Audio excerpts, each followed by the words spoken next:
Hey babe, welcome back. I'm really excited about this week's episode. I want to send a shout out and a thank you to Nicole for allowing me to use her home for this sort of hybrid episode of Fix My Home combined with like the usual how-to.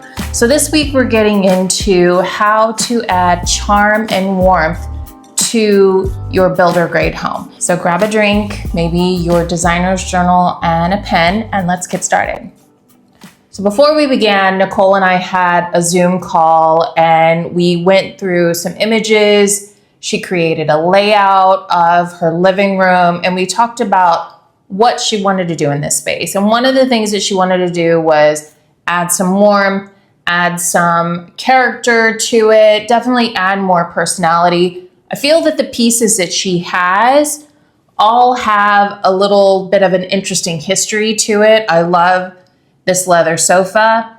I also really like the dresser. I like the chest, and the shape of the chair in the corner is very nice. But one thing I did notice was these pieces are not in alignment with the current state of her home. It's very open, it's very bright.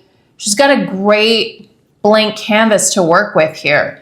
And so she had sent some inspiration direction for me to look at. And so after reviewing that and then really spending some time thinking about her home, like here you can see another image of the sofa. This might be a plant stand and this chair in the corner.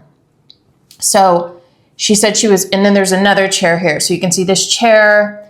She's got these big, nice big windows. She also has 12-foot ceilings, so those windows, there's another set of windows above that. The dresser, this small sort of entertainment piece here, this houses all of the equipment for the television. And if you look close, you can kind of see how she's disguised the cords here that lead up to the TV over the fireplace. There is a floor plan here, so you can kind of get the gist of the layout. So on the one side of the fireplace, she's got the double height windows. So she's got a set of windows and then another set above that. Then on the other side of the fireplace, she's got a door, like a glass pane door with another window above that. And then off to the side there is the entrance to the kitchen. And so one of the things we had talked about was she initially had drapes there. And I do think it's a good idea for this space, especially if you're wanting to warm up a space.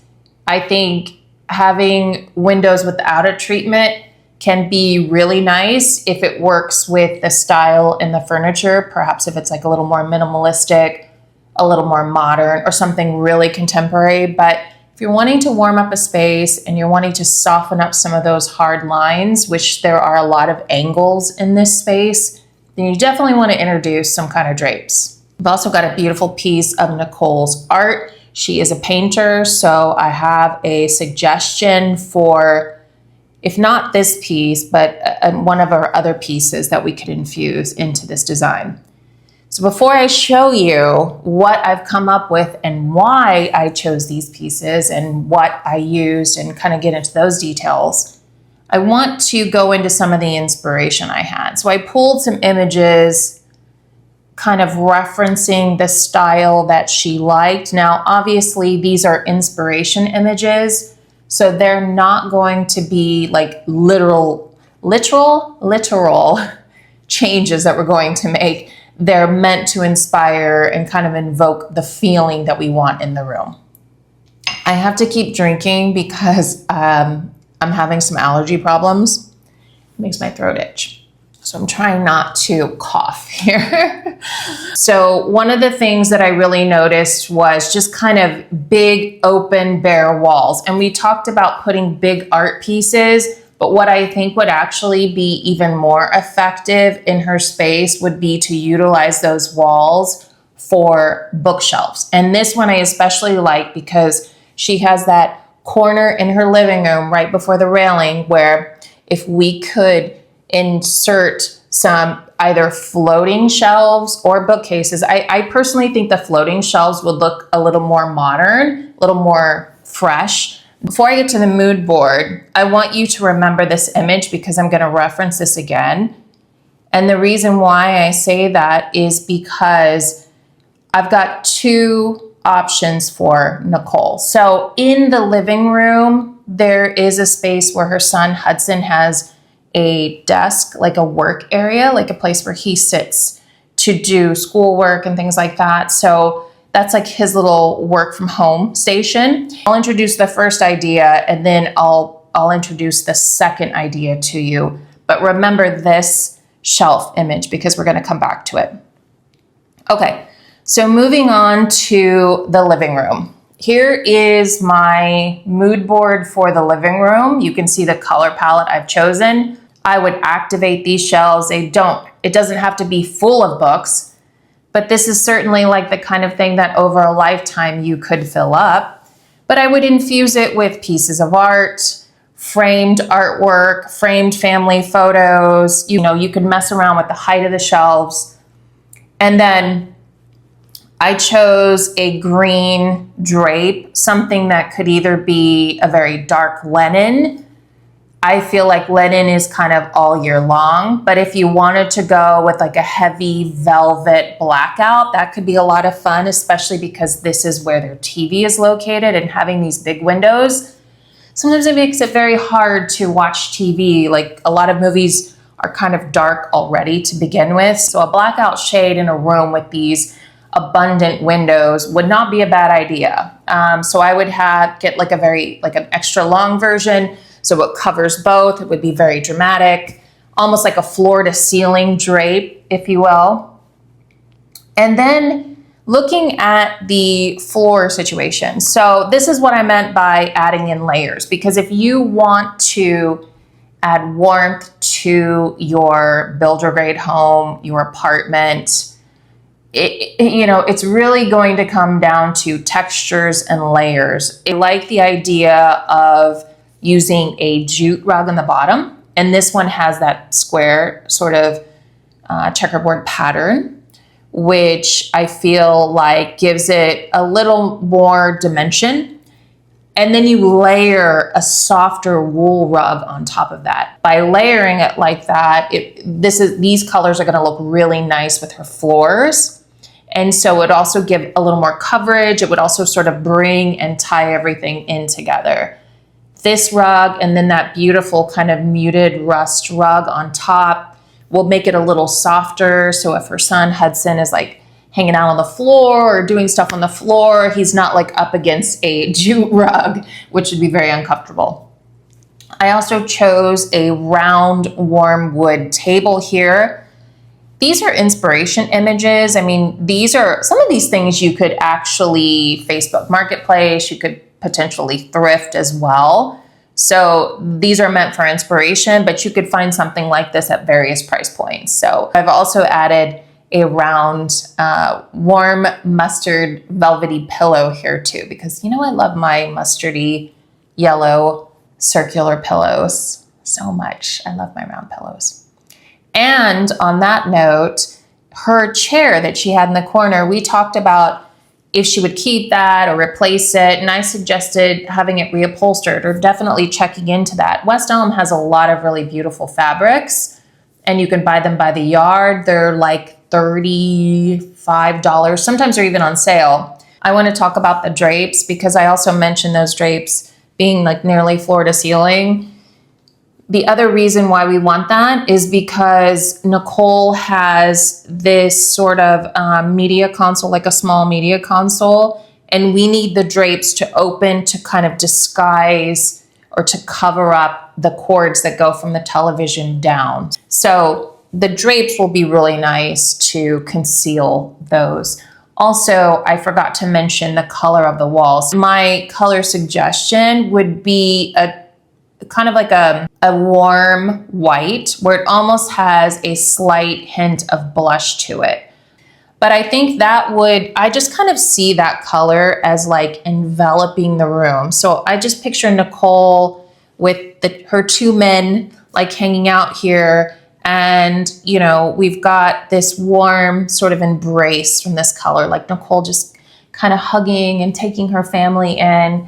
And I feel like the warmth of this room does that. like the room is hugging you. So on the other side, where we have Hudson's current like standing desk, I'm proposing that we add a wall mounted desk. And the reason why I say this is this feels more like a piece of furniture that is decorative in the room. And the reason why I say this is I want this to feel more like it's cohesive, like this is the continued story of this room on the other wall. And right now, the way it is, there's no continued story. It's just a desk there. So if we infuse this kind of floating desk piece, and this is just one example, there are also some DIY examples where you can make your own floating desk. The idea is we don't want this to look like a desk, because when Hudson is not doing schoolwork, we want this to look like just a piece of furniture. You know how they say you shouldn't have a desk in your bedroom because you're not supposed to be thinking about working all the time. And you're not supposed to see reminders of having to work all the time. And the reason why is because we need, like our brains need to fully relax when we step away from work. And this gives us an opportunity too. So when Hudson is not working on things, his papers and his pens and whatever other things he needs can go either in the drawers or can go in some decorative boxes on the bookshelves along with his school books. So then that way you can have this like nice clean space. Perhaps you put a vase there and you put some sticks from outside or something like that. I really like this idea of adding some more seating to the space. And my idea was, let's flank the fireplace with 2 vintage chairs. You could 100% Facebook market these. These I got from Cherish. They're quite expensive for the pair, but they're stunning and they're good visual inspiration. So what I'd like to see would be to add those to the sides of the fireplace. So then that way you have some additional seating, and those could be brought in, like when you're entertaining and stuff, you can bring those chairs in. If not, they're pushed back to the sides. The other thing I wanted to bring up, which I have this picture here, is they have their TV mounted to the wall. What I think would be pretty cool for Nicole would be to, if she doesn't already have a piece that would cover the television, you know, put like some nice brackets that extend out to then hold the painting. If she didn't have one already that would cover the TV, that could be an art project for you, Nicole. So you could make something kind of a little more horizontal to cover that up. So when I said to remember this shelving, my other thought was, what if we extend the shelving over so it's not just like in the corners and around? So before I get to the alternative plan, I'm getting too excited here. Let me show you our layout. So Nicole drew this great little floor plan for me. And I actually think this looks like a piece of art now. I love the little funky shapes and the colors. And I'm like, wow, I could make this into a painting. Like, I really like this. And hopefully you understand my little symbols. So I've got the leather sofa here and I've got like the bookshelf around. So I think this would be a really great idea for Nicole to have the shelving. And then this is the layout basically. So you have the shelving, you have the L-shaped sofa, you've got that velvet muted curry seat. The green shape is a plant. That's my symbol for a plant. The black shape is for some kind of lamp because we do need additional lighting here, like a floor lamp. And then I've got the two chairs flanking the fireplace. You can see the long green drapes. That rectangular piece to the left, that's the same color as the bookshelf or similar. That is the current media console, which is not too tall. It's almost the size, it could almost be a window seat in a way. But my suggestion would be to paint that to match the wall. So it almost looks like a built-in piece. So I would paint that the same color as the wall. So it just kind of blends in and it's not like it's not commanding attention in the room. And that's one of the things that in Nicole's current room, like in her living room, everything kind of commands attention, but nothing is speaking the same language. So the things are not currently playing nice together. And that's what we're doing here. We're trying to get everybody to play together, have a lot of fun, make a beautiful space. And so if we don't want to really draw attention to that piece, because that is more of a purposeful piece to hide all the media. So let's let that blend in. And in fact, she could even place some plants on top of that piece once it's painted. It looks almost like a built-in. You've got the beautiful green drapes flowing on the side, and you've got this really cool wood chair sort of extending out from that. And then you can see on this side with the floating desk that we just saw, and that shape next to it would be Hudson's chair. And so I like the idea of pulling this chair out to the side, maybe putting a stack of books on top of it so it looks a little more decorative, maybe throw a blanket over it or something like that. So in option 2, it's very similar with most of this, but what I would do instead is I would kind of shift everything over to the front of the fireplace. So everything kind of moves over. And then what I would do is move the dresser over to the wall where Hudson's desk currently is, and put some kind of mirror and do maybe a lamp or some sconces like what we saw on the version with Hudson's desk. And then what I would do, and that's why I said remember this shelf, because what I would do then is I would extend the shelves all the way through, and I would make one of those shelves that's more of a desk height a little wider. Excuse me, hold on one second. Okay, sorry about that. So then what I would do is I would make one of those shelves a little, not wider, but it could be wider and deeper. So then that way he has more of a space to actually do schoolwork. You can see by this alternative plan, it all blends in. I've just made it this gray color just so you can understand what's going on there, but all of this would blend in. All these pieces are kind of in conversation with each other. So you're not looking at a bunch of dramatic pieces that don't work together. They're dramatic pieces that actually are like in conversation with each other. They work together. So I hope you enjoyed that episode of like hybrid Fix My Home. Keep in mind that this October, the Fix My Home lives will be starting up again. I'll be sure to include a link in future videos where you could submit your submissions, where you could submit your submission, where you could submit your home. Thank you so much for being a part of this channel, and all of you who show up regularly in the comments. I just really appreciate you. I think when I started this channel, I was in this point in my life where I knew I wanted to do something more, and I wanted to do something that would connect and inspire people to be creative in their homes, and inspire people to feel confident and feel comfortable in their home, and to make decisions, creative decisions for their home. And little did I know that I would be making so many friends along the way. And I have to say, my daytime can be a little lonely. So your comments really bring me a lot of joy. And I think you probably can tell by the length of some of these, like when we actually get into conversations, that I really enjoy communicating with you all. So thank you so much for that, because I hope that you're getting something from my videos, and your comments and your emails tell me that you are, but I want you to know that I'm also getting something from you, and I'm getting like friendship and love and like true connection. And I just really appreciate that. So on that note, I'm going to say sending you so much love from New York. Mwah.